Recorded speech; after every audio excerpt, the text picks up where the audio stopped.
Tessa Talks is a monthly podcast exploring social and environmental justice, education, creativity, and the arts. This production is brought to you by the team at Tessa Foundation, a nonprofit based in Santa Fe, New Mexico, that provides humanitarian aid and social benefit to communities around the world. Each episode of this podcast will gather inspiring minds and passionate hearts to share wisdom teachings, explore pressing issues, and world events. Enjoy an intriguing, intellectually, and emotionally stimulating adventure into the voice of a spirit. Tessa Talks is dedicated to Tessa Haran, who passed on February 1st, 2006, while serving with the Peace Corps in Tonga. Her spirit lives on through the message and work of the Tessa Foundation. Thank you for joining us, and be sure to subscribe for updates on upcoming episodes.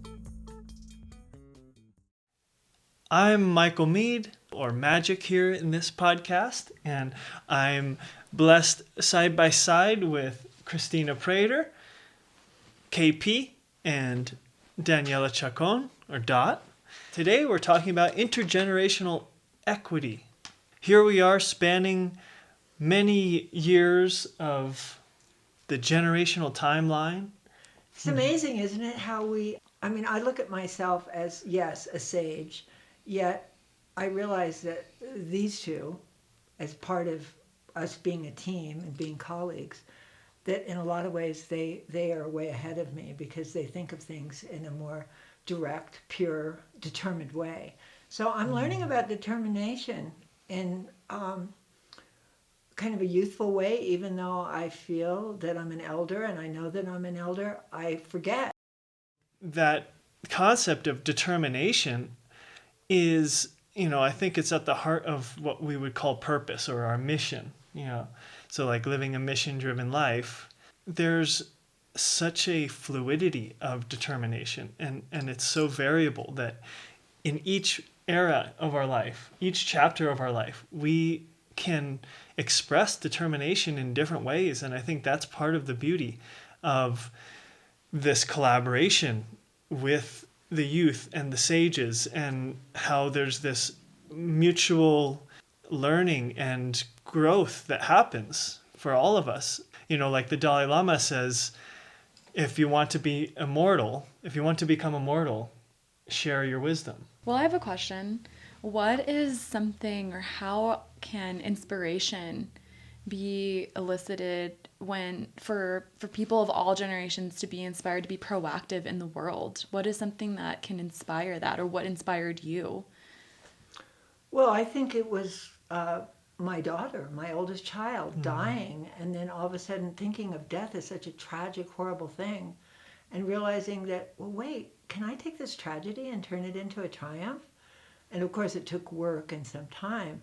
However, I think that inspiration of thinking that, I'm the mother and I know everything, or I thought I knew everything, and then this child who was way beyond me that I didn't recognize until she wasn't in physical anymore, inspired me to investigate and become friends with people of all ages, rather than just thinking that I have to stick with my contemporaries. And that was the big leap and the inspiration. And I get constantly inspired by the ideas that come up between the shared visions that we all have for ourselves personally, and then as we become members of this team.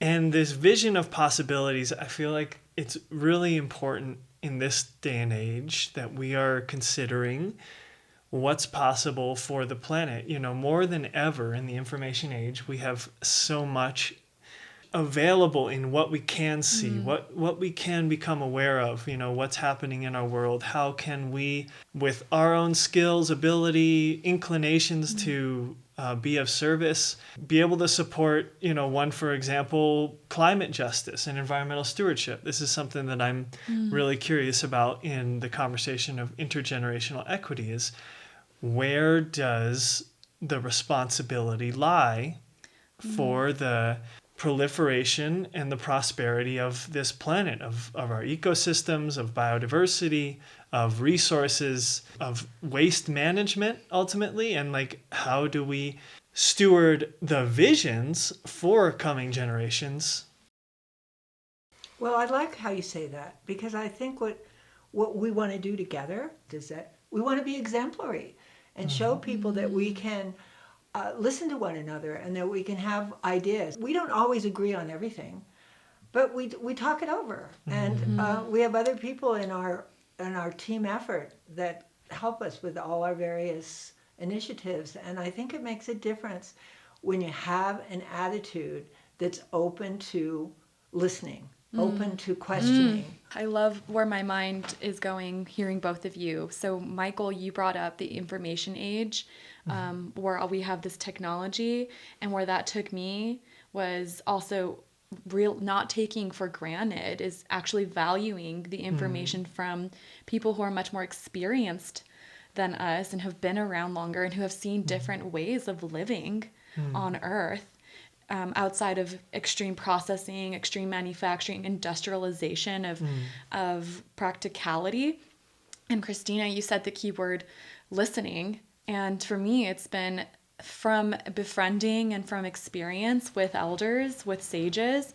I've naturally, without intending to, developed a respect for the history and the experience that I'm shared with, story told to, and it actually opens my mind that there are other ways to live in community and in advanced culture that doesn't take so much from our natural resources, or at least requires a new form of respect for each other and our natural resources. We have to have some sort of emotional competency in our intellectual values that keep us current. And the more current we are, not that we have to know every single thing, but we have to have our finger on the pulse. What is going to happen? Because I want to make a difference for all of you. And you want to make me more comfortable as I sage into the last part of my life. And us, when I say me and you, it's really us as individuals and as a group, being a point of interest. As an elder, as a youngster, as a person of power. And you've got all the power now, because you're the new democracy. I know that with the schools this year, we're going to continue to grow the Tessa Garden in a bigger way. And there's many more opportunities that our hands and the funds that come into this organization become applicable towards the evolution of this dream that we are weaving together. And one of the things we wanted to say and we wanted to share, right, was that we're launching this on February 1st, which is Tessa's death day. And we wanted to do a shout out to, because Tessa died when she was in the Peace Corps, to her colleagues and other Peace Corps volunteers that take on assignments around the world to do the very things that we want to do. Because to be in the Peace Corps, you have to really have a focus on humanitarian efforts. And so we want to dedicate that to Peace Corps volunteers, Tessa, her death day, to the Kingdom of Tonga where she died, and to people around the world, no matter what their age is, because just because you're young or you're older doesn't mean you can't apply to the Peace Corps. Of course, there are all kinds of people, different ages, that do that. So that's a good springboard for us to remind ourselves that ageless living is part of a purpose, and it allows us to open up new avenues for communication. Thank you. Thank you all for joining us here on Tessa Talks. We look forward to seeing you on the next episode. And until then, carry on with kindness, goodwill, and prosperity.